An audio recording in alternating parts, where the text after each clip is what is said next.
Hi friends, பூசணிக்காய் மோர் குழம்பு கேரளா ஸ்டைலில் சுவையாக எப்படி செய்யலாங்கிறத பார்க்கலாம். 1/2 கிலோ பூசணிக்காய் தோல் நீக்கிட்டு கட் பண்ணி கழுவிட்டு பானையில் தான் செய்ய போகிறேன். இன்றைக்கி மோர் குழம்பு பானையில் போட்டிருக்கேன். பூசணிக்காய் கட் பண்ணதை 1 டம்ளர் தண்ணி, 1/2 ஸ்பூன் மஞ்சத்தூள், 1/2 ஸ்பூன் கல்லுப்பு சேர்த்து கலந்து விட்டுட்டு அடுப்பை மீடியம் ஃப்ளேமில் வச்சு பானையை மூடி வச்சு பூசணிக்காய் வேக வச்சிடலாம். பானையில் செய்யும்போது மோர் குழம்பு 2 நாள் வெளியே வச்சாலும் கெடாமல் இருக்கும், நல்ல ருசியாக இருக்கும். அரைக்கிறதுக்கு 1 கப் தேங்காய், 3 பச்சை மிளகா, 4 சின்ன வெங்காயம், 2 பல் பூண்டு, 1 ஸ்பூன் ஜீரகம், 1/2 டம்ளர் தண்ணி சேர்த்து நைஸாக அரைச்சிடலாம். பூசணிக்காய் வெந்துருச்சு. தேங்காய் அரைச்ச விழுது இதில் சேர்த்துருக்கேன். 1 கப் புளிக்காத தயிர், 1/2 டம்ளர் தண்ணி சேர்த்து மிக்சியில் ஒரு ஓட்டு ஓட்டி அந்த தயிரையும் இதில் சேர்த்துக்கலாம். 1 ஸ்பூன் கல்லுப்பு சேர்ந்து கலந்து விட்டுக்கலாம்.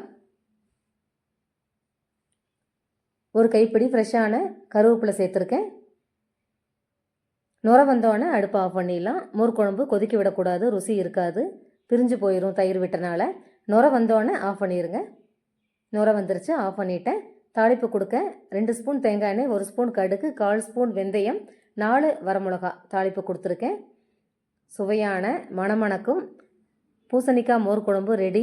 நீங்களும் இதே மாதிரி செஞ்சு பாருங்கள். Thank you friends.